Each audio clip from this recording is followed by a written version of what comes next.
Denton Davidson here for Gold Derby. I am joined by Louisa V. Anthony, the Emmy-winning hairstylist behind looks of Nat Geo's genius Aretha. Louisa, thanks for talking with me today. And I just want to start off by asking, what do you remember about, your own introduction to Aretha Franklin and what to you is her genius? Jeez.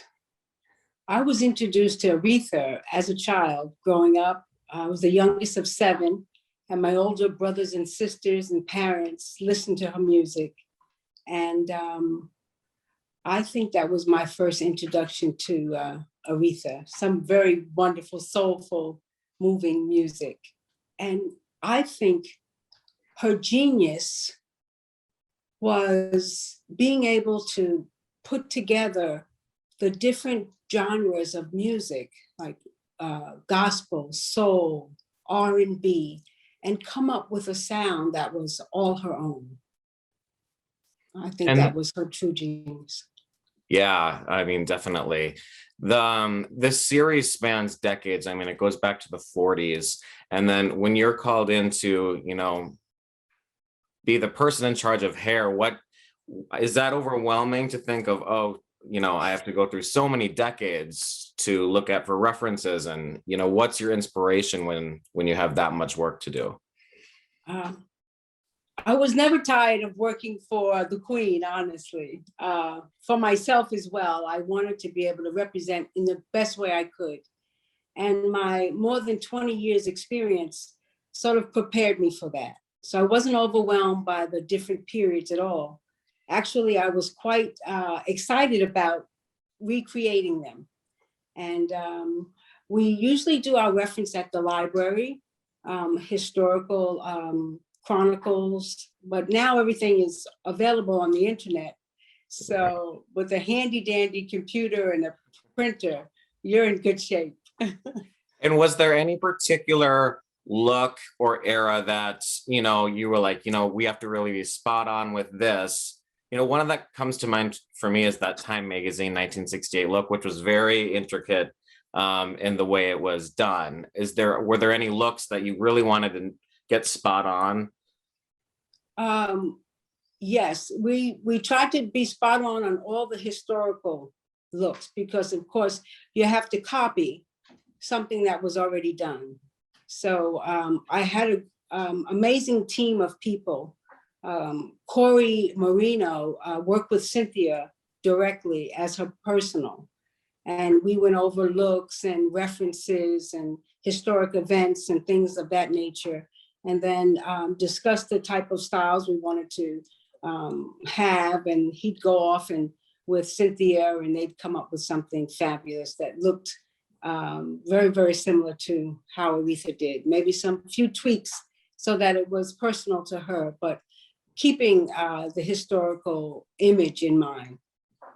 What is the work that you have to go through on a daily basis to get all the actors prepared and looking their best, and then go throughout the day? Not just, Cynthia, but, there's a lot of actors in this production. Oh, hundreds of actors. It was quite challenging, actually. We'd start some mornings at 4:42 a.m. So that's 2:30 wake up and travel to the studio, and especially during the pandemic, everything had to be put in private boxes and bins and keep extra sanitary conditions and environments. It's quite an arduous task to prepare for so many people, but given the right amount of manpower and time, we could build a nation. Wow. Honestly. Yeah, that's fascinating to me, because it really is like a supporting player in the film, because it's telling you which decade you're in, really. Yes. I mean, in so many ways. And was there anything along the way that you learned through doing this about Aretha's style that you thought was either interesting or funny or fascinating?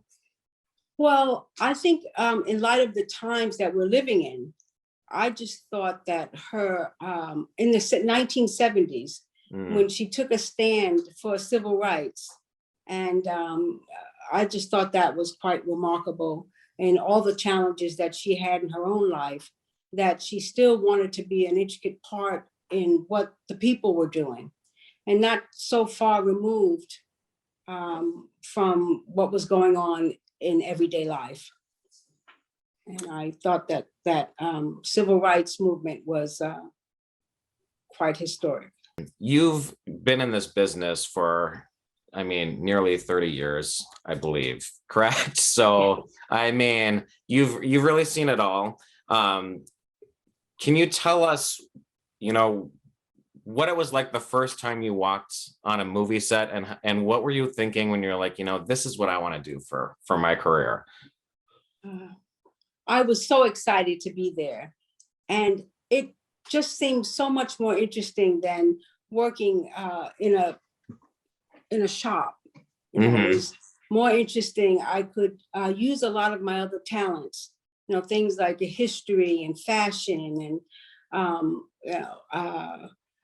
not just hairdressing. So you sort of bring all those different things together with yourself. You could see the sets being built and bringing the wardrobe together and seeing how we all work, all the teams work together, hair, makeup, wardrobe, locations, even down to the pen or the ashtray or the television that was on the set. So watching all those things happen, and then when you see the result, you're in awe.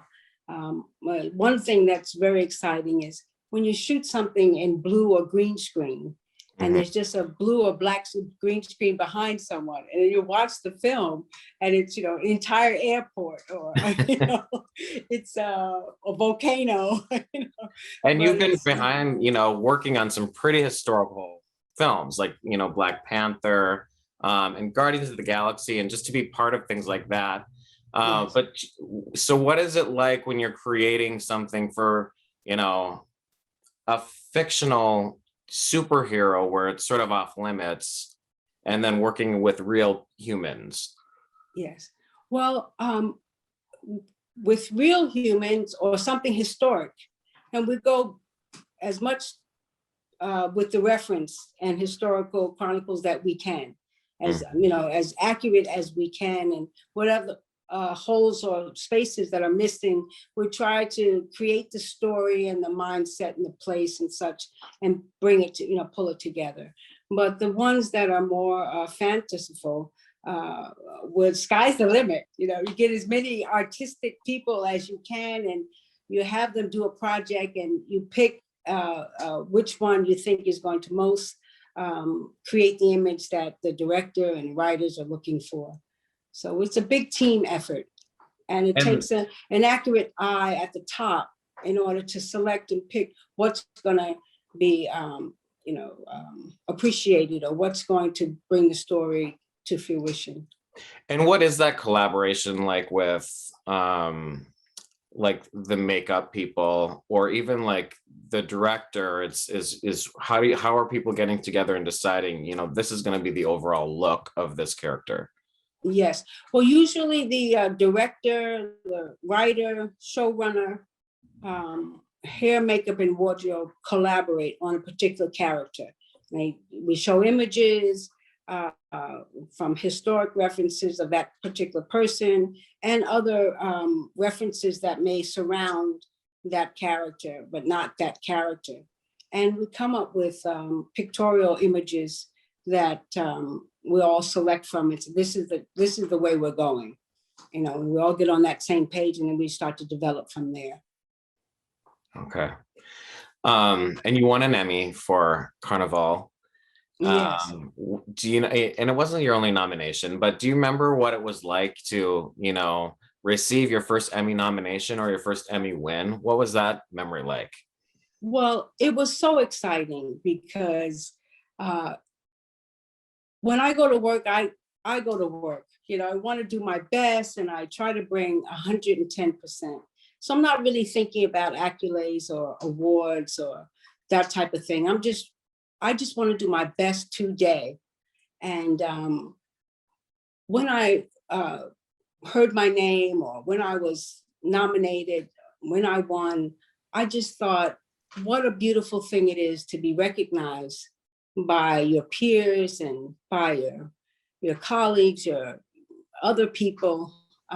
It's a beautiful thing because so often hardworking